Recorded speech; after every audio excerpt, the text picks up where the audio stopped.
Amém. Meus irmãos, nós temos trabalhado, acho que há 8 lições por aí, num tema chamado Genealogia da Esperança. Genealogia porque é uma história, eu coloquei aqui bem apertadinho os períodos anteriores, né? E abri, né, num longo período, o período que eu quero passar com vocês hoje. Nós começamos com conceitos de esperança, tratando sobre isso, e desde então temos feito esse levantamento histórico, não para estudar a história propriamente, mas para estudar a esperança, o caminho que a esperança fez ao longo dos acontecimentos. Se nós olhamos a história em perspectiva, quando eu digo em perspectiva, é como se nós estivéssemos tendo uma visão, uma visão panorâmica da história, né? Olhando séculos e séculos e séculos e milênios. Então, nós que somos pequenininhos, né, que vivemos aí a nossa vidinha limitadinha, né? Quando olhamos para a história, podemos assumir uma visão panorâmica e olhar por séculos e milênios, gerações e gerações, né?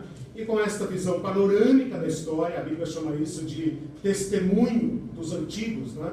Testemunho dos justos, daqueles que seguiram a fé, daqueles que aguardaram nas promessas de Deus. Nós podemos então extrair esta visão panorâmica da história para a nossa própria vida, para edificar a nossa própria vida, né? Os homens de Deus e mulheres de Deus ao longo da história fizeram a mesma coisa. Então nós estamos seguindo o caminho deles, né?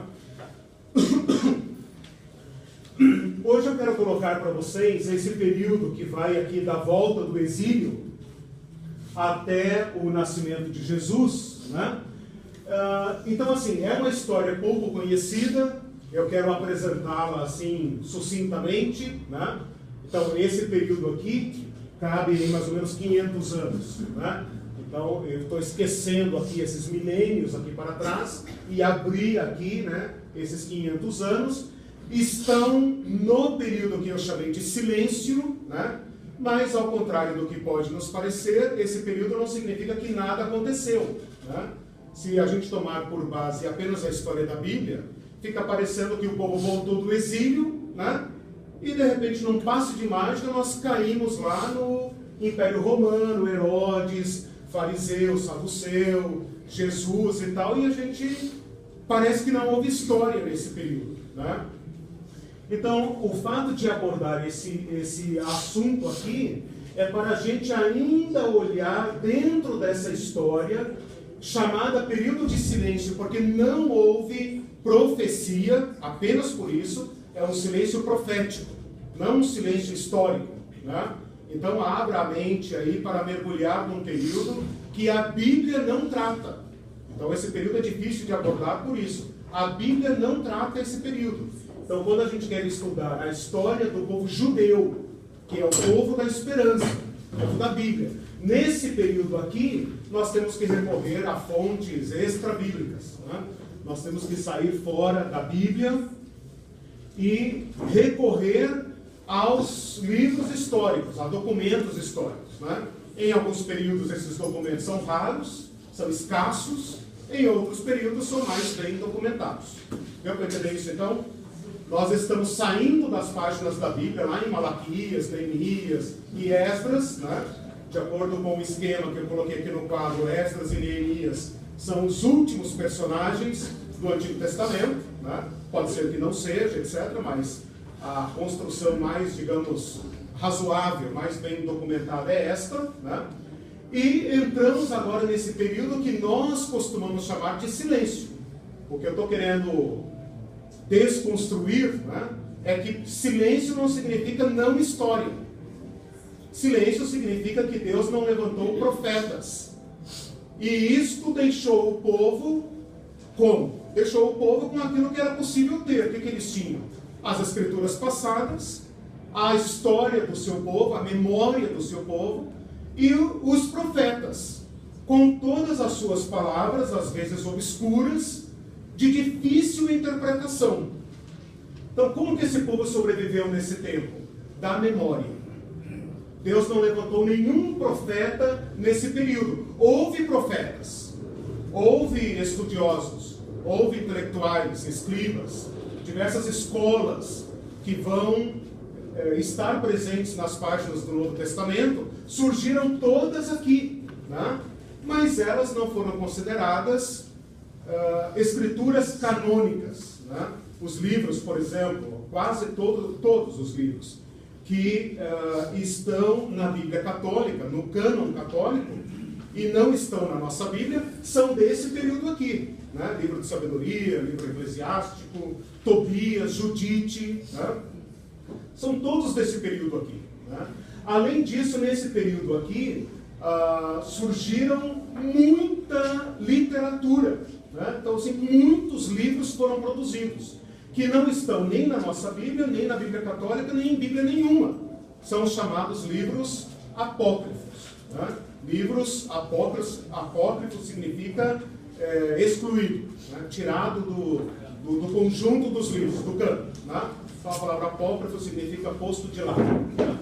É claro que a Bíblia Católica considera alguns desses livros deuterocanônicos.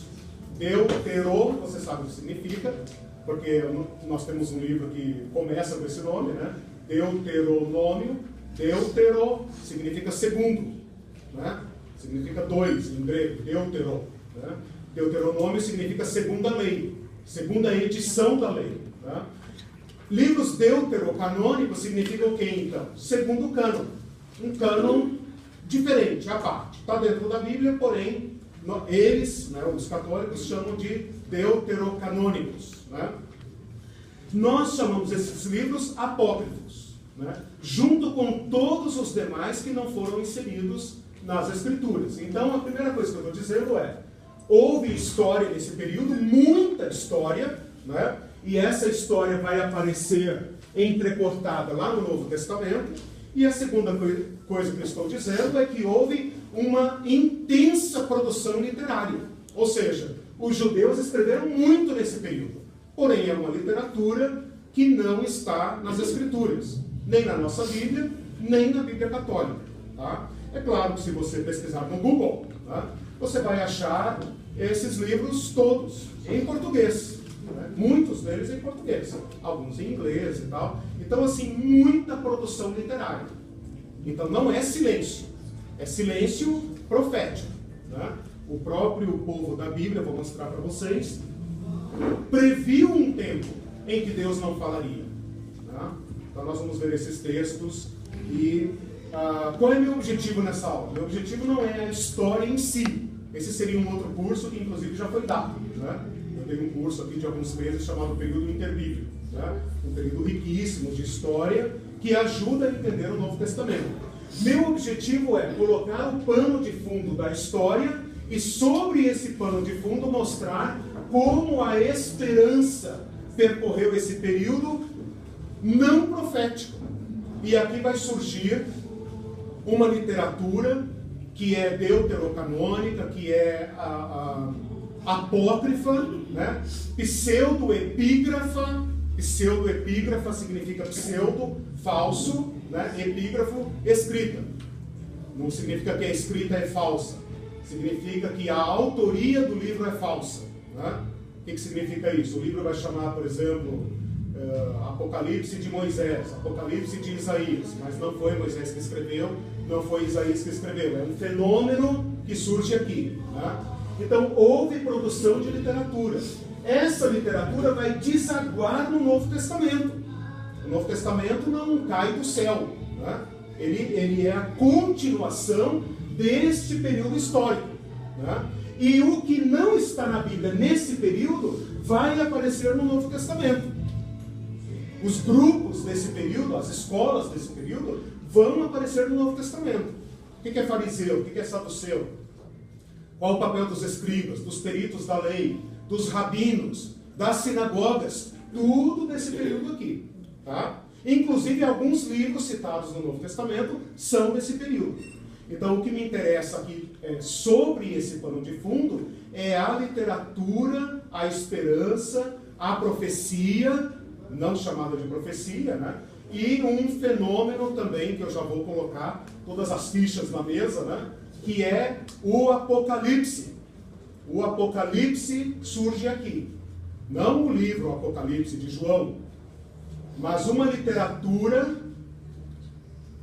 do gênero, e quando eu digo gênero, eu estou falando estilo, forma, figura, né, formato, personagens, estilo, né, igual que nem o Apocalipse. Então nós temos aqui, no final aqui, do cativeiro em diante, vou dizer, né, mais ou menos do cativeiro em diante, o início de uma literatura que vai apontando para o fim da profecia e que entra aqui, chamado Apocalipse. Ou, já que vocês conhecem o Apocalipse, a Apocalíptica. Tá? Apocalíptica. Isso começa aqui na profecia, a gente vai ver isso em Isaías, em Daniel, Zacarias, Joel e outros, né? Salmos, alguma coisa assim, né? Começa aqui nesse período e entra aqui. A Bíblia termina aqui, né? Aqui é o período de silêncio, né? 4 anos, ó, período de silêncio. E essa literatura entra aqui e aqui ela faz a festa, né? Aqui ela se desenvolve amplamente, mistura com fantasia, mistura com religiões, influências religiosas, mistura com literatura de resistência, mistura com figuras, com uma busca intensa de compreender as Escrituras, e vai aparecer aqui no Novo Testamento. Né? Ela vai influenciar o Novo Testamento. Então é como se aqui fosse um caldeirão, né? Um período assim em que as pessoas estão jogando tudo dentro da panela, estão preparando aquele caldo, né? Mas ainda não é possível se alimentar dele, por isso ele não está na Bíblia, né? Mas no Novo Testamento, a partir de Jesus Cristo, aí essa literatura toda desconectada, confusa, misturada com coisas verdadeiras, com coisas falsas, né, ou fantasiosas, vão desaguar, vão tomar corpo no Novo Testamento. E o nosso livro do Apocalipse, que é objeto do nosso estudo, está dentro desta família literária. E é o único livro da Apocalíptica que é introduzido no nosso cânon, porque está reinterpretado pela figura de Jesus Cristo. Estão comigo? Deu para entender? Perguntas, comentários, confusões? Não, confusão. Esses livros, pode falar. Livros apócrifos, nenhum escrito tem o título de profetas? Não. Inclusive o próprio, né, vou mostrar aqui para vocês, a própria Bíblia aponta para esse período, e os livros desse período, como por exemplo o livro de Macabeus, reconhece textualmente que não há profeta de Deus entre eles. Tem um texto aqui, ó, já vamos lá, né? Aqui virando a folha aqui, aqui no pé da folha aqui onde está escrito Macabeus, tem um texto assim, ó: demoliram o altar, puseram as pedras no monte da morada, em lugar conveniente, à espera de que viesse algum profeta. Então, os macabeus, quando purificaram o templo, tiveram que destruir aquele altar profanado, aquele altar que tinha sido profanado pelo rei, né, já vou mostrar aqui, o rei Seleuco, né, ou antigo Seleucida, né, o rei da Assíria, né, já vou entrar nessa história. E eles demoliram isso, mas não havia ninguém que pudesse dizer, da parte de Deus, o que fazer com aquele material. Então veja, o próprio livro de Macabeus, né, escrito aí por volta do ano 100 a.C., né, a história se dá aqui por volta de 150, 140, etc. Mas até o ano 100 a.C., ele próprio está dizendo: não há entre nós profeta que nos diga o que fazer. Né? Então é um testemunho do período histórico, né, de que não houve profeta. Por isso esse material não é considerado inspirado, não por nós primeiramente, pelos próprios judeus. Né? Eles reconhecem o livro de Macabeus, por exemplo, eles conhecem essa história, né? Eles têm uma festa que aparece no Novo Testamento, em João 10, que é fruto desse período aqui, a festa da dedicação do templo, né? Mas eles não entenderam esses livros como sendo inspirados, doutrinários. Né? Então, nós, cristãos protestantes, seguimos a mesma linha. Agora, há um imenso conjunto de literatura que não está em Bíblia nenhuma. Certo? Então, e nós chamamos tudo de apócrifo. E chamamos esses outros livros também de pseudoepígrafos, ou seja, autoria falsa, seria literalmente. Né? O livro não é falso, a autoria é falsa. Os católicos usam outra designação. O que nós chamamos apócrifos, eles chamam deuterocanônicos. O que nós chamamos apócrifos, eles chamam deuterocanônicos. Né? O que nós chamamos pseudoepígrafos, eles chamam apócrifos. Tá? Mas, de qualquer maneira, são livros colocados à parte. Espera aí só um pouquinho. A ênfase na literatura apocalíptica dessa época não representa um pouco da morte da esperança? Sim. Ou, na verdade, tem uma literatura messiânica? Sim. Essa é a questão. Eu já vou falar sobre as características dessa literatura. Tem uma crise aqui, né? O que nos interessa aqui é o seguinte: a profecia, como nós a conhecemos, e a esperança, como nós seguimos até aqui, vai entrar em profunda crise. Porque, afinal de contas, as profecias dos profetas, aqui do período que nós estudamos, não se cumprem. Então, aqui o abismo vai se tornar intransponível. Né? Ele fala de um novo Israel, de um novo templo, da presença de Deus, não sei o quê, e o povo aqui está afundando desgraçadamente.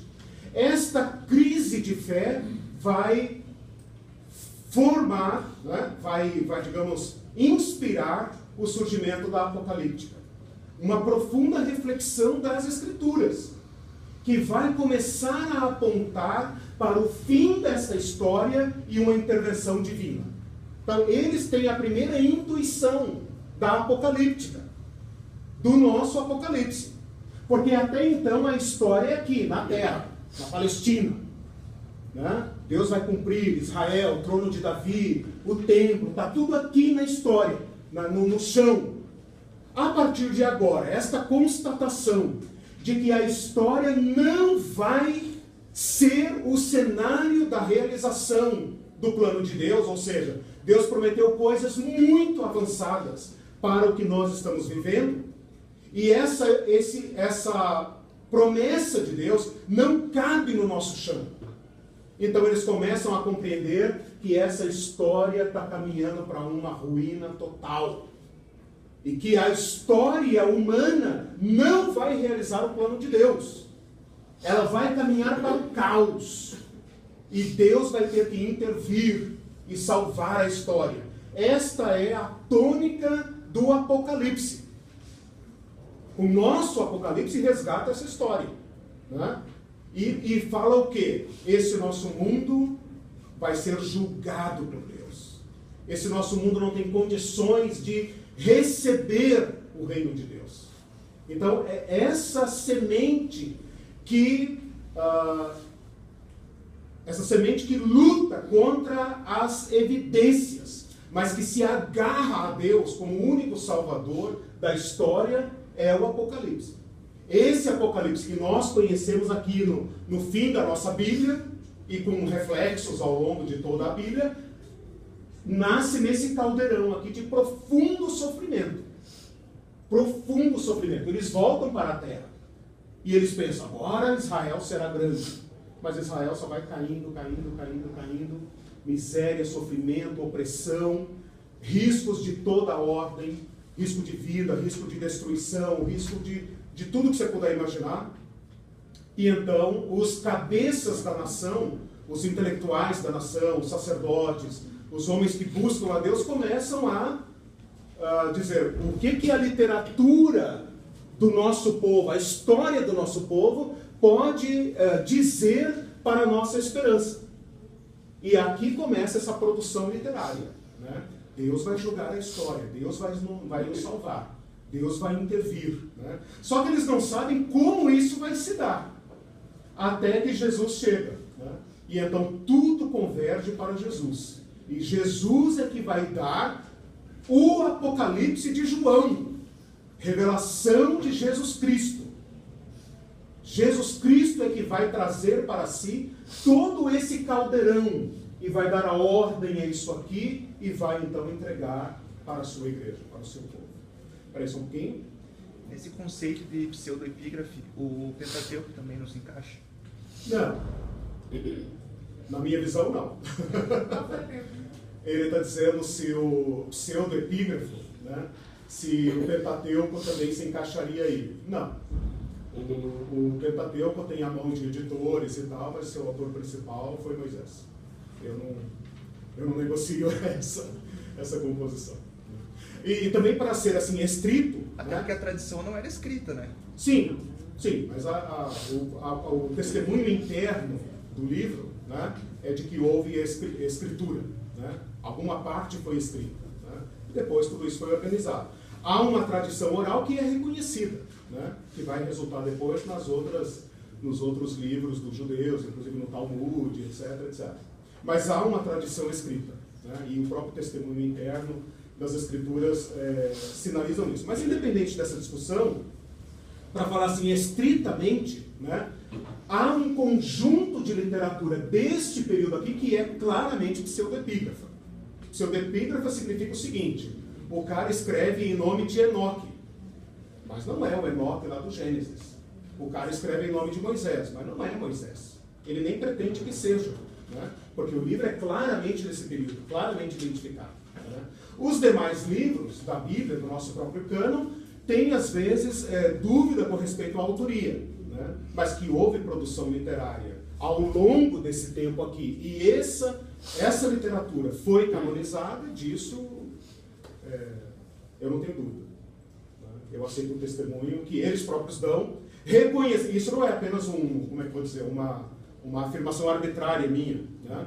Eu reconheço que quanto mais próximo dos eventos estão as fontes, mais críveis elas devem ser.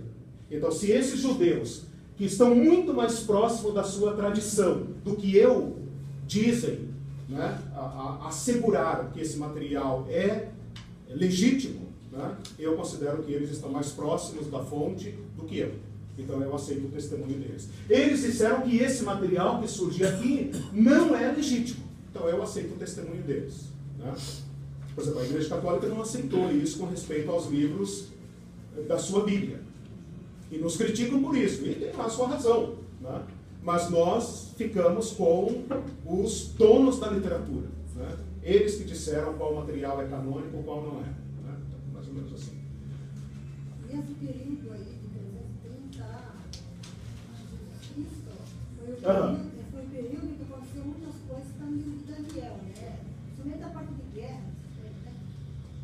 Eu duvido. Eu não aceito essas teses. Eu aceito o cânon como ele está. Não, falando... Sim, os fatos, sim. História. Sim, desculpa, eu entendi outra coisa. Daniel, que viveu aqui nesse período, né, previu muito desse acontecimento, sim, como profecia. Aí é que está, o Daniel e o Isaías e o Joel e o Zacarias são os pais da apocalíptica que surgem no próprio cânon, é o que eu falei aqui, ó. Essa literatura começa com os profetas. Se você comparar o final do livro de Isaías, o final do livro de Zacarias, o final do livro de Daniel, né, por coincidência, os finais dos livros, né, eles são de uma natureza, de um estilo diferente dos demais profetas. Se você pegar, por exemplo, o final de Isaías, eis que crio novos céus e nova terra. Opa, o que é isso? Os jovens, como é que é? Quem morrer aos 100 anos morrerá jovem. Opa, o que é isso? Né? Que história é essa? Isso aqui já escapa. Né? Isso aqui escapa da nossa história. Se você pegar o livro de Daniel, que a irmã citou ali, né, do capítulo 7 ao 12, o que é isso que ele está falando? Né? Ancião de dias, né? Um como filho do homem, no céu, e anjos e tal, e batalhas e tal. O que é isso? Isso não combina com profecia. Então, essa literatura do final do período aqui, né, antes do exílio, e até entrando no exílio com Zacarias, é a mãe da apocalíptica. Né? Só que o nosso cânon termina aqui. Né? E essa literatura, essa reflexão, essas faculdades de teologia, né, judaica, continuam funcionando durante todo esse período. E vai desaguar no Novo Testamento. Né? Eles vão fazer profundas reflexões sobre o servo sofredor. Quem é esse cara? Eles vão fazer profundas reflexões sobre o Filho do Homem. Eles vão começar a crer na vida eterna. Eles vão falar de juízo, vão falar de ressurreição. Todos esses temas são temas de Apocalipse. Não são temas da história. São temas concretos da história, né? Esse material aqui vai se tornar objeto de profunda reflexão e discussão. E eles não vão se entender entre si. Por isso, no Novo Testamento, você vai ver fariseu discutindo com o saduceu. Onde que eles começam? Onde começa essa discussão? Aqui. Aqui. Né? Especificamente a partir de 150. Né? Então, diversas discussões que vão acontecer no Novo Testamento, a raiz delas está aqui. Uma profunda discussão. Né? Que não gera nenhum consenso. Eles próprios dizem, não gera uma palavra orientada, uma palavra autêntica, uma palavra que se reconhece legítima de Deus. Então fica no campo da discussão. Né? Como nós aqui que discutimos, e às vezes falando, não concordo com você, para mim, na minha visão é assim, daí o outro, não, na minha visão é assim. Não, nós estamos discutindo coisas para as quais não temos uma resposta definitiva. Né? Então, esse período aqui trata disso. Os essênios aí entram aqui também, entram aqui, a partir do período 150. Deixa eu contar aqui a história, rapidamente, né, só para vocês entenderem os termos. Nós terminamos a nossa história aqui, Pérsia. Aqui não é Pérsia, é Pérsia. Né? Pérsia. Então, em 538, primeiro ano do rei Ciro, né, começa o período persa. Aqui tem a volta do exílio, que eu contei na aula passada, né? Esdras, Neemias, Esther, que mais? Malaquias, Ageu e Zacarias, né? Todos eles acontecem nesse período aqui, de mais ou menos 100 e poucos anos, né? A partir daqui nós chamamos período de silêncio. O domínio persa vai até 330. Aquele filme Os 300, né? Artaxerxes, Rodrigo Santoro, etc. Né? Tudo está nesse período aqui. Né? É um período de difícil documentação. A própria história secular não tem muita informação sobre o que aconteceu nesse período. O que nós sabemos é aquilo que você pode imaginar, né? Opressão por parte do imperador, cobrança de impostos, corrupção, né? Os sacerdotes aqui passam a governar, a ser o principal representante do povo judeu. O sacerdócio, o templo, tudo vai para a corrupção. Esse sacerdote poderoso do Novo Testamento, vai começar por aqui. O Caifás, o Anás, você mal consegue relacioná-los com Arão, com pessoas virtuosas, pessoas do templo. Você vê neles um governador. E isso começa aqui. Né? Em 330 surge Alexandre, né? Que rapidamente varre o mundo e engole todo mundo, né? Muito rapidamente. Morre aí por, quanto? 320, né? Acho que em 10 anos, 323 eu acho, né? Coloquei aí. 323, né? Ele rapidamente, então veja aqui, ó, em menos de 10 anos, ele varre o mundo, né? De 323 a 300 ocorrem diversas guerras aqui no período, né? E Israel no meio, né? Israel está na esquina do mundo, né? Toda guerra passa por ele, né? Passa exército para cá, passa para lá e vai chutando o povo no meio do caminho, né? A partir de 300, aqui é importante, a partir de 300 até 200, estou arredondando os números, né? Israel fica sob o domínio do Egito, mas não o Egito do Antigo Testamento, o Egito da Bíblia, o Egito grego, sob o governo de uma dinastia herdeira de Alexandre chamada Ptolomeu. Nada disso aparece na Bíblia, né? Isso aqui é importante, porque é um período mais ou menos de paz, de uma certa tranquilidade, uma época mais ou menos boa para o povo judeu, e nesse período aqui é traduzida a Bíblia pela primeira vez para o grego, Septuaginta. Né? A partir do ano 200, esse povo aqui da Síria, que também não é a Síria da Bíblia, né? Síria, né? Não a Síria, Síria. Que também não é a Síria da Bíblia, mas é uma Síria grega, descendente de Alexandre, né?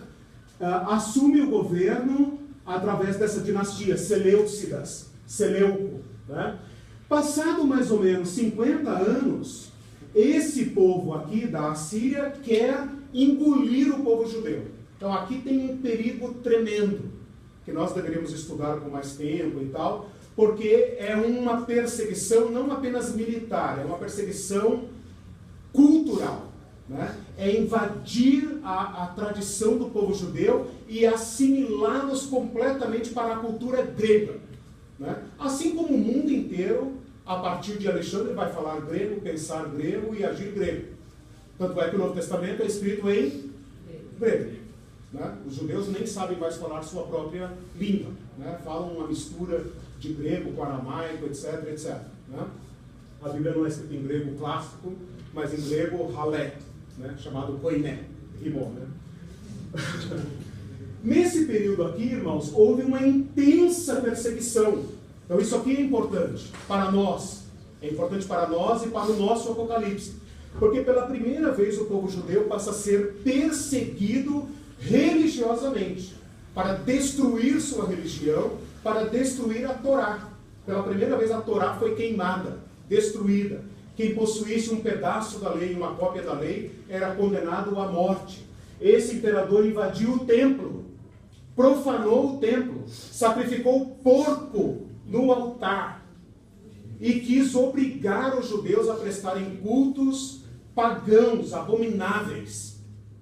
Por causa desse profundo aperto, vai rebentar a Revolução dos Macabeus, que está lá no livro 1º e 2º Macabeus. Né? Vai rebentar esta rebelião sanguinária. E por motivos diversos, e né, certamente a intervenção de Deus, esses macabeus conseguem se livrar do domínio dos sírios gregos. Né? Conseguem se libertar. E a partir daqui, de mais ou menos 150, 140, etc., conseguem formar uma dinastia própria. Eles próprios assumem o governo da Judéia. Né? E essa dinastia é chamada Asmoneu, né? Descendente dos macabeus. E olha o que acontece. Eles juntam num único ofício o sacerdócio e o reino. O sacerdócio se corrompe profundamente, se torna um cargo político. O sacerdócio é comprado, né, por dinheiro. Né? E aqui então é um sinal de profunda corrupção. Nesse período aqui é que vão surgir fariseus, saduceus, essênios, foi essênios que o irmão perguntou, né? Essênios, o que mais? Escribas. Escribas não é exatamente uma escola, né? É um ofício, ok, só para esclarecer. Saduceus, surgem outros grupos também, como Qumran, né? Às vezes chamado de Qumranitas, né? Que não aparece na Bíblia, etc., mas Qumran, né? Qumran e essênios pode ser a mesma coisa, mas Qumran ficou mais conhecido. Esses grupos aqui, em tese, são grupos de estudo profundo das Escrituras, né? De especialistas, de peritos, de doutores, que vão revirar as profecias e formar sua própria proposta de mundo, sua própria proposta de fé em Deus. Né? E eles serão comunidades, às vezes, comunidades proféticas, entre aspas, e comunidades apocalípticas, que vão ter sua própria visão das profecias.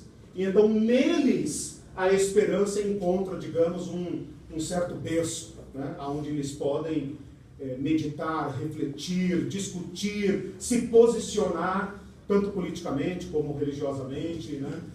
Dentro do povo judeu. Então, toda essa minha história aqui é para chegar nesse povo aqui, porque eles serão as autoridades, os peritos, os doutores, os caras que produzem teologia, não profecia, produzem teologia, produzem escolas de pensamento, escribas. Né? Eu esclareci isso porque às vezes você lê na Bíblia lá, saduceus, fariseus e escribas, fica parecendo que escriba é uma escola própria. Escriba é apenas o cara, professor de seminário, professor de teologia, o cara, o teólogo, o perito, o intelectual, o cara que lê e interpreta as escrituras, e estuda, e ensina, né? Ele é um perito, ele é um doutor da lei. Fariseu e saduceu são dois partidos não políticos. Políticos também. Mas antes, aqui o que nos interessa, partidos religiosos. Partidos que têm sua própria visão do reino de Deus. Né? Você vê isso claramente no Novo Testamento. Eles discutindo entre si. Né? Os saduceus não creem na ressurreição, não creem nisso, não creem naquilo. Os fariseus creem. Né? Então eles se discutem entre si. Né? Em diversos lugares isso vai aparecer. Os essênios e os qumranitas são grupos radicais que saem do povo judeu. Olha que interessante, a maioria deles, que nós conhecemos, saíram do meio da terra dizendo: esse povo se perdeu, se corrompeu completamente. E a solução é sair do templo, sair de Jerusalém, sair do meio deles e nos purificar até que venha o reino de Deus. Então são comunidades apocalípticas, né? Que criaram sua própria fé, sua própria literatura, sua própria interpretação, sua própria esperança. Né? Então é mais ou menos nesse sentido que eu quero colocar esse quadro aqui para vocês. Diga. Eu queria colocar só que esses essênios. A comunidade deles ficou concentrada na Galileia, que eram mais flexíveis assim, com a família. Tive um grupo que instalou lá na Península do Sinai, ali, eles eram mais isolados, mas fecharam um convento lá. E aquilo que Jesus conviveu aqui na Galileia. Interessante. Tanto João Batista como Jesus, né, existem muita especulação de que eles foram influenciados por essas comunidades, digamos, marginais. Né?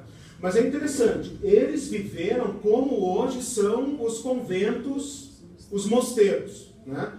Eles se retiraram porque repudiavam a corrupção do povo judeu. Então, esses grupos essênios e qumranitas,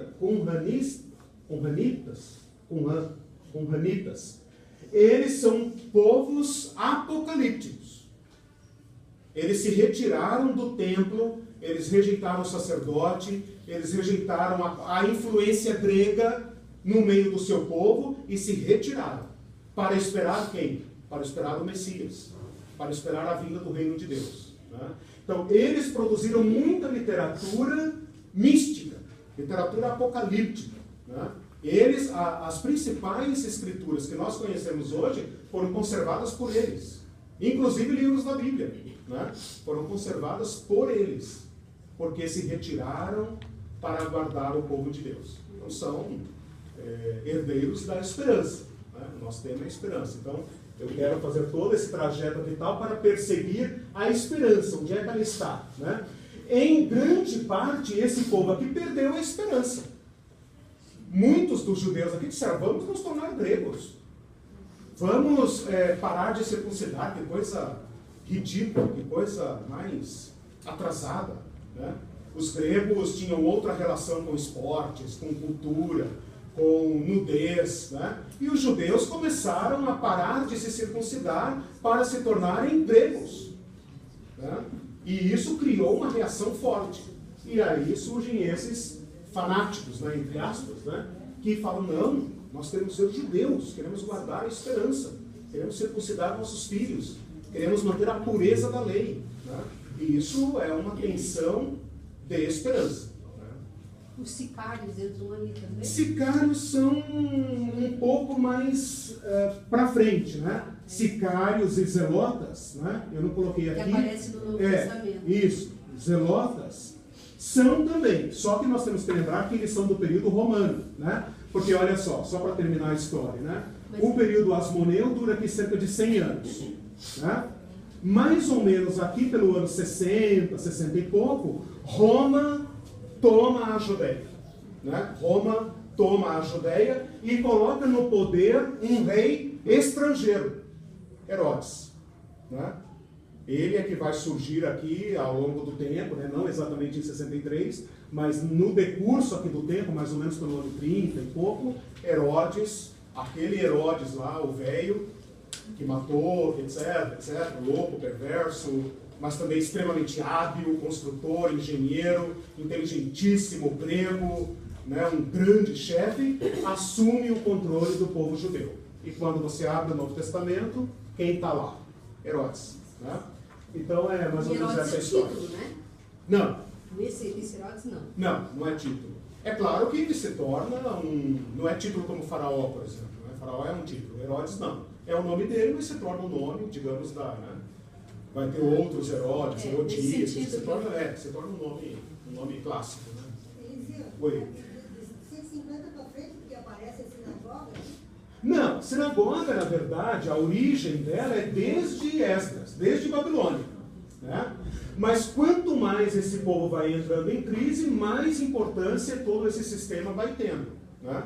Então, na medida em que o povo vai... A transição começa aqui, né, com Esdras. Esdras é considerado o pai dos escribas, pai dos rabinos, pai da lei, pai da sinagoga, pai do sinédrio. Né? Mas essas instituições vão se tornando mais importantes aqui, a partir do povo asmoneu. Né?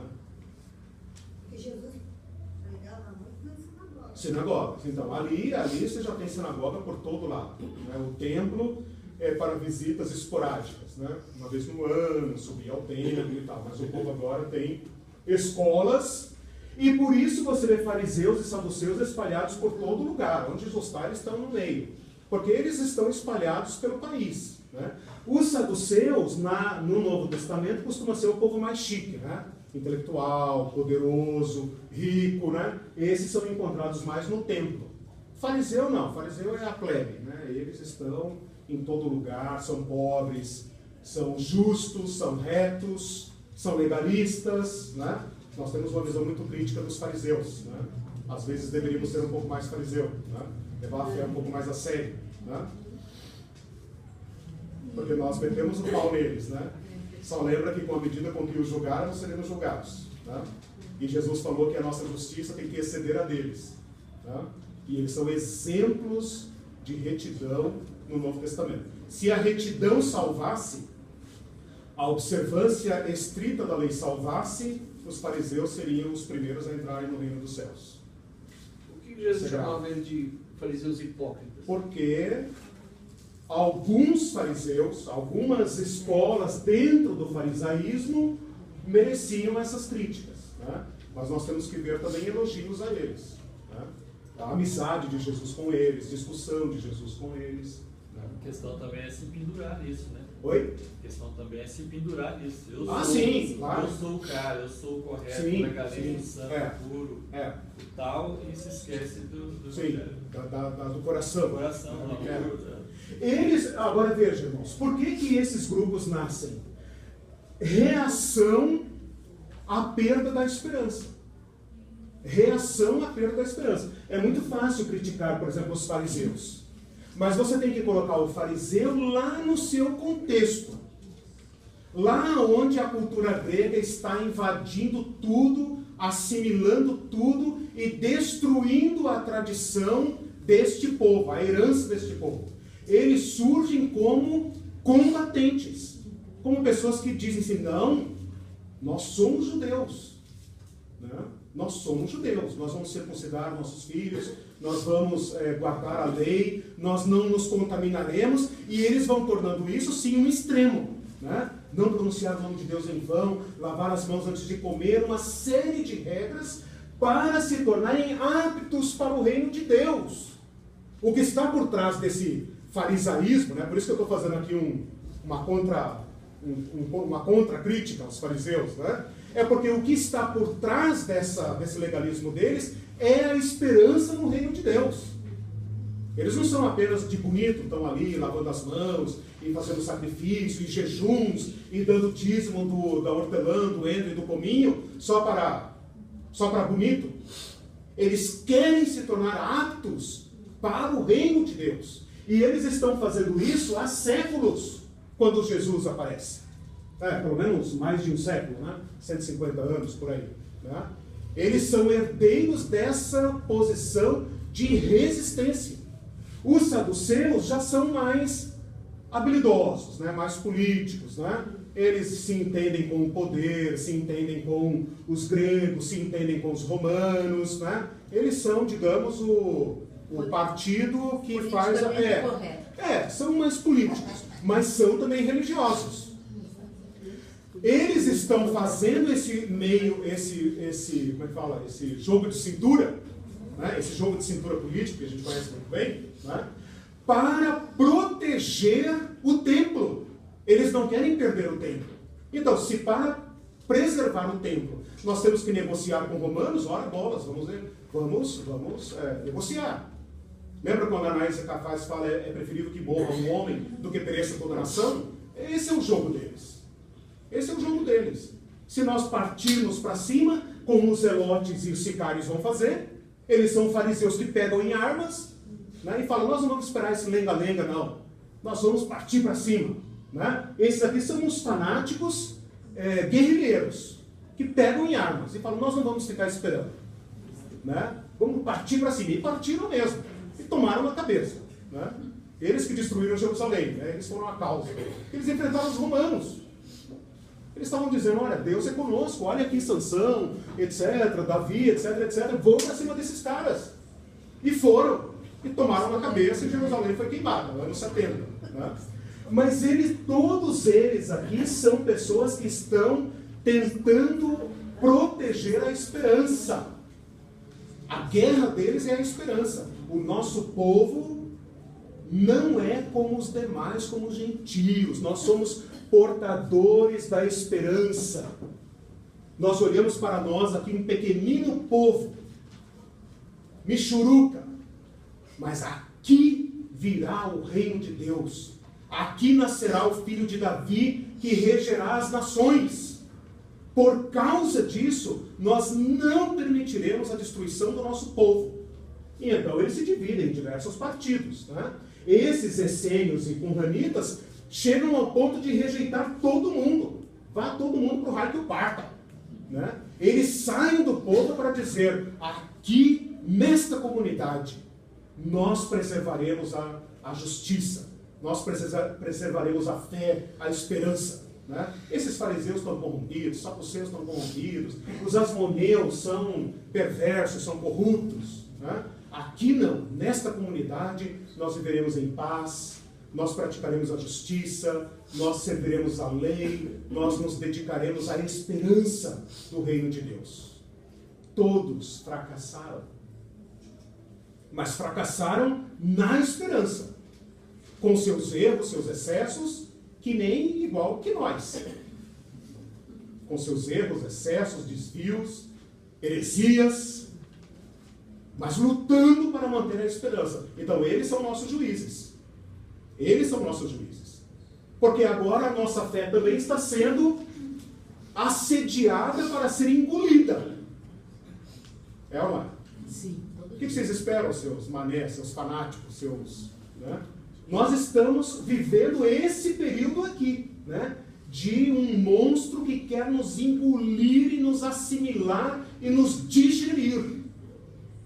E esses irmãos aqui resistiram e disseram, não, nós não permitiremos, nós temos uma esperança, nós somos portadores de uma promessa e nós não abriremos mão do reino de Deus. Então, isso tem muito a nos dizer. Percebe como esse período não é de silêncio? Esse período está gritando para nós, né? Estados de... Esses fariseus, saduceus, eles eram grupos, né?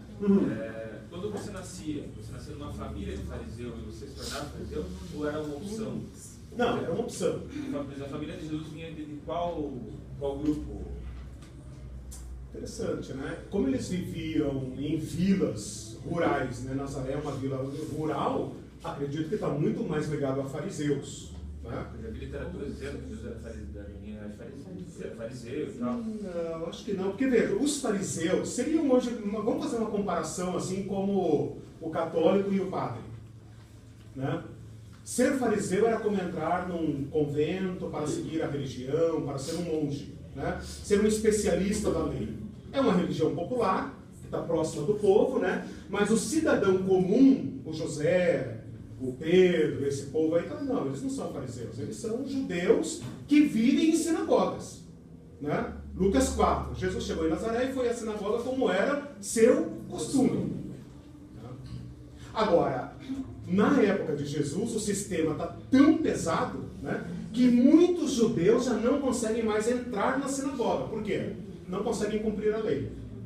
Então Jesus, quando nasce, vai trazer para si uma carga imensa de esperança desse povo, que não suporta mais essas escolas de religião, né? Por que aquela ralé anda atrás de Jesus? Eles não têm o que fazer? Eles são o quê? Vagabundos? Desempregados? Quem eles são? Eles são pessoas que não se encaixam. É tão difícil ser puro, é tão difícil viver a lei, é tão pesado o jugo. Jesus fala isso, né? Vocês colocam um peso imenso na costa do povo, mas vocês nem com um dedinho tocam isso aqui, né? Então Jesus é como alguém que abre essa comporta, né, de represada de esperança, e por isso o povo o segue. E o povo ruim que o segue. Às vezes eu fico me perguntando por que o povo ruim, né, que nós chamamos de ruim, não chega perto de nós. Não chega perto de nós, não entra nas nossas igrejas. Por que esse povo ruim gostava de Jesus? Não largava ele? Então nós temos que sair do farisaísmo, né? Jesus não chamava para a sinagoga, ele ia para as pessoas. Jesus andava nas vilas, nas bocas. Quem que me chamou aqui? Entre os fariseus e os saduceus, qual grupo desses que criam tinha um grupo que cria na ressurreição e outro não? Os fariseus. Os fariseus. Os fariseus, fazendo assim uma comparação chinfrim, né? Os fariseus eram pessoas que aceitavam a lei de Moisés e a tradição, né? Os saduceus, nesse sentido, eles eram mais puritanistas, né? Eles acreditavam estritamente na Torá. Se está na Torá, é de Deus. Se não está, não é, né? Então esses dois grupos vão se bater, né? Mas todos eles serão criticados por Jesus. Você comentou aí do rompante aí de esperança com Jesus. Na verdade, aconteceu com João Batista, né? Ah, sim, legal. Esse foi o grande rompante, porque até Herodes tinha medo de executá-lo, porque o povo tinha como profeta. Isso é legal pelo seguinte: tem uma palavra nas Escrituras que dizem assim, Jesus dizendo, a profecia durou até João. Olha que interessante. Jesus não fala do silêncio. Ele fala os profetas, onde é que está isso? Acho que eu coloquei aqui, né? Onde é que eu coloquei isso? Eu coloquei isso em algum lugar. Onde está? A profecia. Mas acho que ali na tabela, resumo cronológico. Isso. Lá no finalzinho, lá no finalzinho, para refletir, eu coloquei esse texto, né? O povo aguardava o surgimento de um novo profeta. E diziam para João, és tu o profeta? Mas onde é que está o texto? Não achei. Mateus 11, 13. Onde é que vocês estão vendo, gente? No item 5 da folha, o penúltimo item. Tá, ok. Isso, exatamente. A lei e os profetas duraram até João. Esse é o texto que eu queria. A lei e os profetas duraram até João. Jesus não pensa em termos de silêncio. Não nega, né? Também não afirma espírito de silêncio. Mas é interessante pensar, aproveitando a tua fala nesse sentido, que João Batista foi reconhecido como um profeta. Olha que interessante. Quer dizer que João Batista é o cara que rompe o silêncio de séculos. E do jeito como ele fala, as pessoas dizem, eis aí um profeta. E a pergunta que fazem para ele é, és tu o profeta? O profeta. Por quê? Porque o povo judeu, revirando as escrituras durante esse período, chegou a conhecer uma profecia de Moisés, em que ele disse, o Senhor levantará dentre vós um profeta, a ele vocês ouçam. Então, quando João Batista aparece pregando daquele jeito, sendo reconhecido pelo povo como um profeta, os peritos da lei, né? Os caras que estão ali pesquisando aonde ele vai surgir, aonde ele vai aparecer, chegam para João Batista com a sua listinha de itens. És tu o profeta? Não, não sou o profeta. Quem você acha? Quem você diz que você é? Vamos olhar aqui na nossa lista. És tu Elias? És tu e tal? Quem é você? És tu o Cristo? E João fala, não, não sou eu. Não, eu não sou. Então eles estão com um livrinho aberto. Quem é esse cara? O que as profecias falam sobre ele? E aí Mateus vai dizer, este é o que disse o profeta, né? Voz do que clama no deserto. Opa! Mateus pegou quem é o cara. Ah, tá aqui, voz do que vem do deserto. João Batista vem do deserto. Se veste como Elias. Opa, tá aí um profeta. E o povo vai atrás. Aí João Batista diz o seguinte, não sou eu, é o que vem após mim. É o que vem após mim. E quando Jesus começa a pregar, ele é reconhecido como o profeta. Quem dizem o povo que eu sou? Senhor, dizem que tu és profeta. Opa. A mulher samaritana também, né? Senhor, vejo que és profeta. Opa, legal. Aí faltava aquela revelação mais além, quando Pedro fala, tu és o Cristo, Filho do Deus vivo. Aí matou. Aí Jesus falou assim, meu filho, tu nunca chegarias a isso. Querendo dizer, essas escolas aqui nunca chegariam, a menos que o Pai tivesse apocaliptado. Porque a palavra apocalipse significa revelação. Eliseu, até você tocou uma coisa interessante ali, quando você fala ali, citando, né, o pessoal falando, você é Elias, né? Quando ele tem discipulado algumas pessoas e algumas que vêm até do espiritismo, né? E daí tem aquela ideia, não, mas então ele reencarnou. Como é que né, como é que a gente pode, qual é o sentido efetivamente de dizer, você é Elias? Bom, primeiro a Bíblia não reconhece, não, lógico, né? Mas o ministério de Elias, né? O ministério de Elias, o espírito de Elias, veja, mesmo ímpeto. A palavra sim, mesma orientação, tanto é que o povo reconhece, né? A palavra espírito tem um significado muito diferente no hebraico, né? É isso que nós temos que entender, né? As diversas traduções e evolução do sentido e tal, né?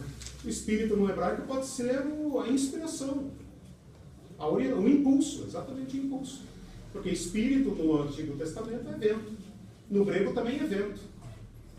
Né? Por isso a doutrina do Espírito Santo se chama pneumatologia, que parece pneumonia. Né? É a mesma palavra, pneu. E pneu no carro também chama pneu.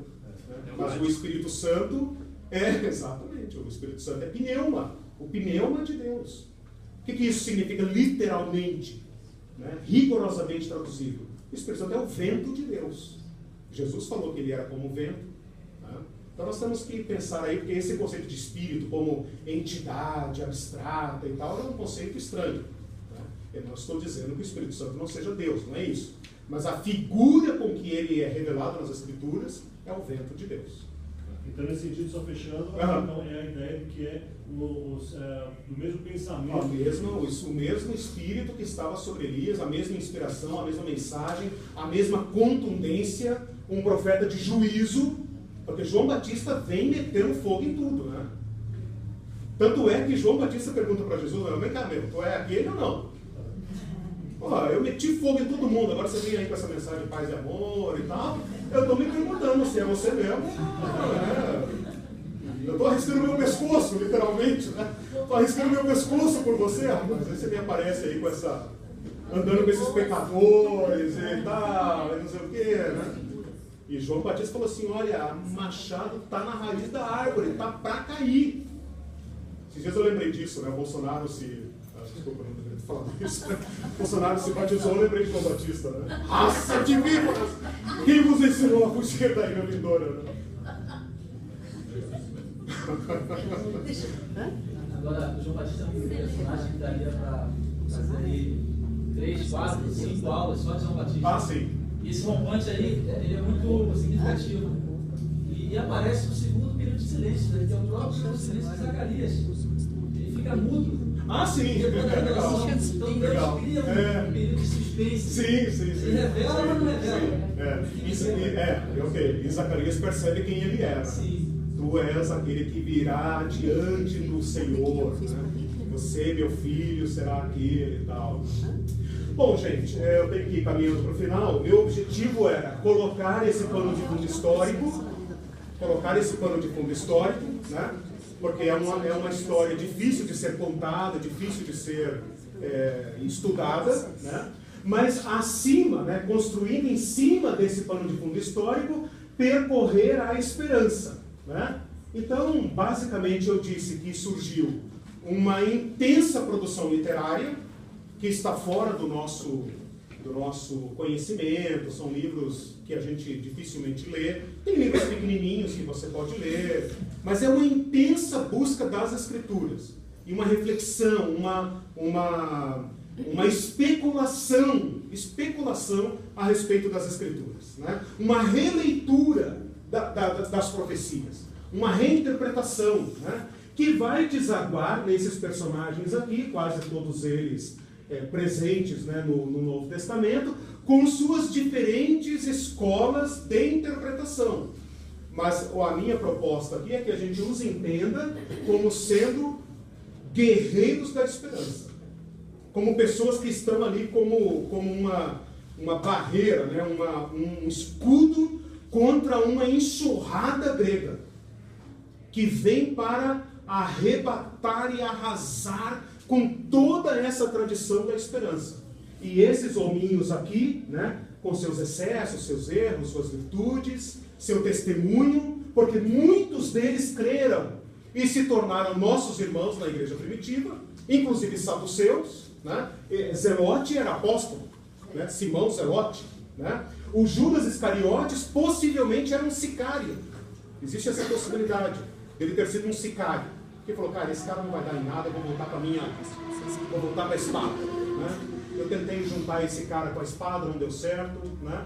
Ele é muito diferente, então vou voltar para a minha espada, que é melhor, né? E esses caras aqui, né, que foram todos, quase todos destruídos e tal, mas olhados no Novo Testamento, onde nós vamos entrar no semestre que vem, como resistência. E a própria literatura que surge aqui como uma literatura de resistência, de teimar pela esperança.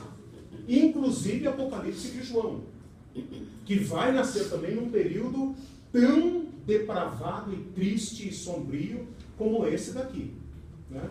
Então o objetivo era apenas esse, mostrar o pano de fundo da história, falar sobre a produção literária, né? E como a esperança se organizou em diversas escolas que vão estar no palco quando Jesus aparecer, né? Próxima aula eu quero começar com essa história da apocalíptica e tal, e estudar a apocalíptica no Velho Testamento, não aqui, né? Aqui não nos interessa muito, talvez fazer apenas alguma pontuação e tal, mas o que nos interessa agora é voltar a essa apocalíptica bíblica, né? E aí vocês começarem também a entender, ter bem presente na mente, como que a esperança que nós estudamos vai desaguar no Apocalipse, tanto o nosso como o deles. Vai desaguar aqui no Apocalipse, para a gente começar então a estudar a escatologia. Você fala daquele pessoal ali de Qumran, Uhum. é o mesmo povo lá da caverna de Qumran que acharam aqueles escritos, não sei? Esqueci de falar. Qumran, na verdade, não é bem uma caverna. Não, a caverna, você está falando, é dos manuscritos do Mar Morto. Né? Né? Os manuscritos mas acharam Qumran, na caverna de Qumran. Ok. Manuscrito do Mar Morto e Qumran é a mesma coisa? Tá, ok. Mas Qumran especificamente, né, talvez a caverna pertencesse ao sítio deles, né? Mas Qumran especificamente é uma comunidade, como se fosse um mosteiro, uma comunidade à parte, né? Tem seu próprio chefe, tem sua própria comunidade, você tem que cumprir certas regras para entrar lá dentro, é como um mosteiro, né? Como uma vila à parte, de pessoas que estão buscando a purificação e não reconhece mais o povo judeu como herdeiro da esperança. Tipo, eles se corromperam de uma tal maneira que não tem mais como Deus cumprir suas promessas neste povo que está aí. Então nós vamos nos retirar. Né? É mais ou menos como diversas comunidades ao longo da história que se retiraram. Então, nesse pensamento que você colocou, existem duas correntes, né? Um povo que sempre teve esperança e a cultura grega, que é o mundo. Sim, a cultura grega. Agora, veja que interessante, né? O Evangelho de Jesus Cristo vai dialogar com a cultura grega e vai transformá-la. Né? Então, essa esperança dos judeus não dialoga com outras culturas. O cristianismo, que é, digamos, trazido para Jesus Cristo, né? A fé cristã, essa sim, essa vai dialogar, essa vai abrir. Né? A esperança cristã agora pode ser manifestada e compartilhada a toda e qualquer cultura. E de acordo com alguns missionários, vai encontrar elementos de Deus em toda a cultura. Pode ser cultura afro, indígena, oriental, americana, brasileira, etc, etc, etc. O cristianismo tem amarras, né, tem revelação para trazer toda a cultura a Jesus Cristo. Né? Sem negá-la, também sem absorvê-la, mas transformando-a. Né? Por isso o cristianismo explodiu pelo mundo todo e o judaísmo não. O judaísmo cumpre seu papel ao gerar o Cristo. Né? Aí o projeto de Deus não era que o povo judeu fizesse isso? Sim, em certo sentido, sim. Ficaram neles mesmos, não era sim. para eles espalharem. É verdade. É verdade. Parece que sim, né? Colocou como testemunho para os gentios. Né? Eles fracassaram, né? Nós somos herdeiros deles, né? E também temos o mesmo papel. E também podemos fracassar. Né? Eu quero que vocês se vejam como continuadores, como sucessores nessa história da esperança. Estou terminando hoje essa história, né?